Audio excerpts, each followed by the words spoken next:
the previous chapter, we noted that vertical division of the power among the different levels of government is one of the major forms of power sharing in the modern democracy. So in this chapter, we will be discussing about the commonly referred term, which is federalism. We begin by describing what is federalism in general terms. In the rest of the chapter, we will be dealing with the theory and practice of federalism in India. It also focuses on the federal constitutional provisions which are followed by an analysis of the policies and politics that have strengthened federalism in practice in our country. Introduction to federalism. First of all, what is a concept of federalism, or what is federalism? If you have studied in our constitution carefully, you will see it calls India as the Union of States. This statement is what gives our country a federal structure. Let us learn more about federalism, why we call India as a quasi-federal country. Now, if you recall properly, one of the key changes that were made in the Constitution of Belgium was to reduce the powers of the central government. So, where the authority is shared with the regional government.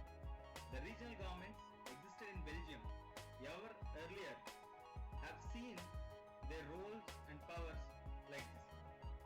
But all these powers were given to these governments and could not be withdrawn anymore by the central government. The change that took place in 1993 was that the regional governments were given constitutional powers and there was no longer dependent on the central government.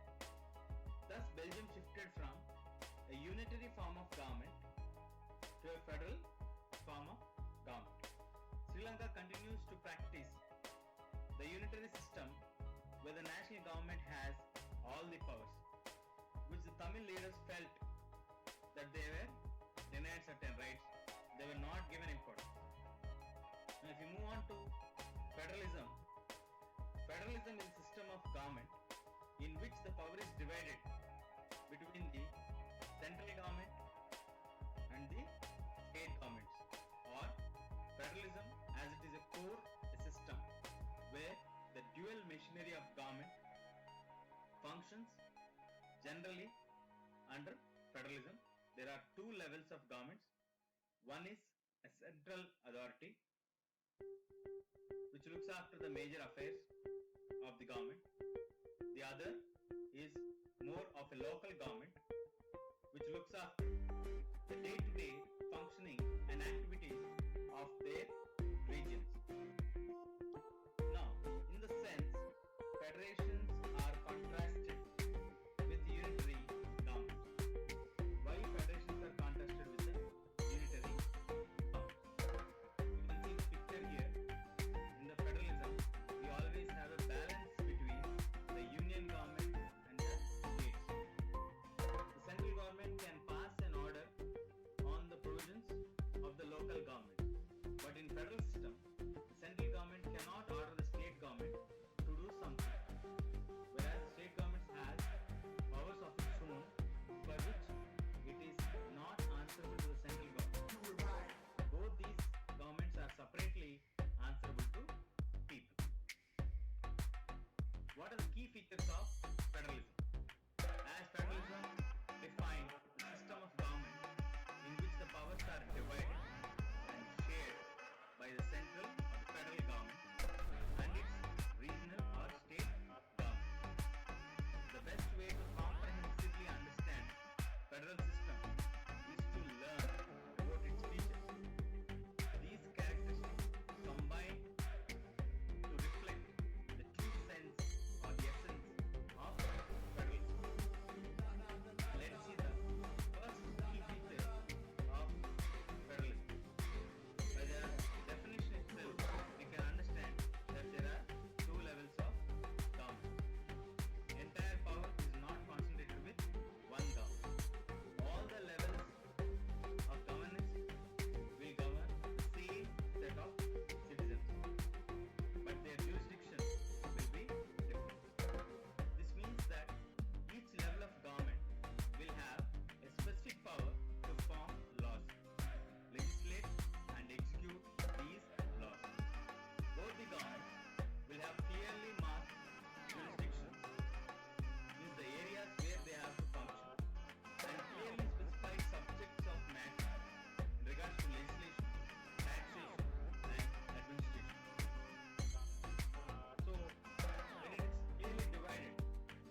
must be approved by all the levels of the governments. Again, we have to remember the basic fundamental that there are two levels of government with separate areas of jurisdiction and separate duties allotted to each one. Yet, there is still a possibility that a conflict may arise between the two. Well, in a federal state, it will fall upon the courts or rather the judiciary to resolve the conflicts. The courts must have the power to interfere in such a situation and reach a resolution in case if there is any dispute between the union government and the regional governments, or between the regional states versus the other states. While there is power sharing between the two levels of government, there should also be a system in place for revenue sharing. Both the levels of governments should have their own autonomous revenue streams, which means they are financially independent from each other. Because if one such government depends on the other for funds to carry out its basic duties, it does not give the real sense of autonomous nature in the federal system. Now, we have different types of federal structures. The federal system, as mentioned clearly, has two or more sets of governments. Now, the exact balance of power between the central and the states varies from one federation to another federation. So, we have two types of federal governments. One is coming together federation, which is followed in the countries like USA, Switzerland, and Australia. The next one is holding together federation. Examples: India, Spain, and Belgium. In the coming together federation type, this is an independent states come together on their own to form a bigger or larger unit. While in the holding together type, it is the large country which is divided between the constituent states and the union government. They can increase, when coming to the coming together federation, they can increase their security by pooling sovereignty and retaining identity. So here they can share their sovereign authority but retain their own identity. But when it comes to holding together, the central government tends to be more powerful versus with the states, or when compared with the states. The examples which follow the coming together federation are USA, Switzerland, and Australia, while holding together type examples are India, Spain, and Belgium. So these two are the most practiced types of federations in the present century, which are also running very successfully. Now, what makes India a federal country? What makes India a federal country? To begin with, as India a federal state, but not once in the constitution is the word federation ever mentioned. Instead, what is said is that India is a union of states. Actually, many historians believe that India is a quasi-federal country. It means it is a federal state with some features of unitary government. Let us see the reasons why they call it like this. The Constitution of India has essentially prescribed a federal state of government. As we already know that we have several levels of governments. The government at the center with the Lok Sabha and Rajya Sabha. Then various state governments with Vidhan Sabhas and Vidhan Parishads. And finally we have the municipal corporations and the panchayats, which are the forms of. What makes India a federal country? India a federal state. We call India as a federal country. But not even once in the constitution is the word federation ever mentioned. Instead, what is said is that India is a union of states. India is always described as a bunch of states or union of states. So now, is it like the United States where all the states came together and formed? No. Here, India is a large country which is divided into small states for administrative purpose and various other reasons which we will discuss in the later part of the lesson. Actually, many historians also believe that India is a quasi-federal country. What is the meaning of the word quasi-federal, which means semi-federal? It means that in a federal state with some features of a unitary government, where some are dual government structured, while some give more authority to the central government when compared to the state government. Let us see the reasons.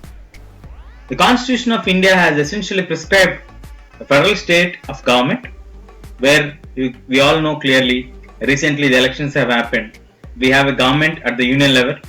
There is the Lok Sabha and Rajya Sabha, the parliament houses. When it comes to the states, we have the Vidhana Sabhas and Vidhana Parishads, just the replicas of Lok Sabha and Rajya Sabha at the state levels. And finally, we also have at the local bodies, the municipal corporations, municipalities and panchayats for the local governance. Now, how did we actually divide the powers among these federal structure? Our constitution has made clear demarcation about the legislative powers and the jurisdictions. It has also done through by listing them clearly by the names itself we can understand. We have three lists, that is the union list, state list and the concurrent list. In the union list, the subjects which include are defense, finance, railway, banking, communication and currency. So on these matters, which are really very important for the country to survive, they all need to have a uniform policy in the entire country or throughout country. So the union government alone can make laws relating to the subjects which are mentioned in the union list. Like for the defense, the union government has to make laws. For the finance of the country, for the railway network, for the banking system, foreign affairs with the other countries. For all such key matters, we should have a single policy throughout the country.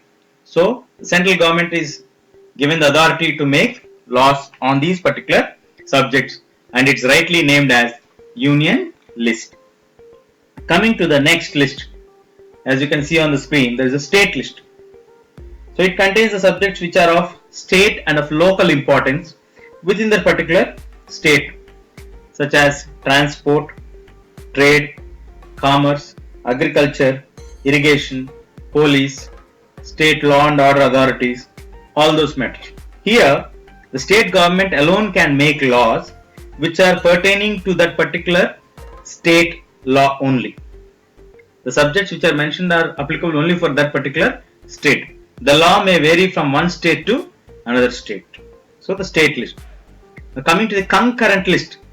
As the name suggests, concurrent, commonly list. This list includes the subjects on which both the union and the state governments can make the laws. So, how do they make the laws? They make the laws which the union as well as the state governments are entitled to make laws, but at one point, if the two governments are in conflict, then the decisions which are taken by the union government will prevail and it will be the final decision taken by the government. So what are the subjects which are in this list? The concurrent list, we have the subjects like education, forest, trade unions, marriage, adoption and succession and all. Now if you remember why some of the historians called this as a quasi-federal state, the authorities are divided in three lists, which proves that it is a federal structure. As in the federation, we need to have two levels of governments. There are union government, state government. Division of power should be constitutionally guaranteed. Finances have to be guaranteed. Yes, you can see the union list where authority is clearly specified for the union government. State list, the authority is given for the state governments. But when it comes to the concurrent list, the options include that both can make laws, the union as well as state government. But in reality, if there is any conflict, there is a clause. The law which is made by the union government will prevail and the law which is made by state government will be nullified, which is clearly mentioning that the union government has more powers than the state government. And what about the subjects which are not mentioned in any of the three lists? Let us say union list, state list, concurrent list. Then there is another list called residuary subjects. In this residuary subjects, the union government will have the complete authority where the state government can't do or can't interfere in making of the law. So now, except the state list, the union government has authority over union list, concurrent list and the residuary subjects. That is the reason why we have quasi-federal structure. That's what most of the historians have expressed their opinions.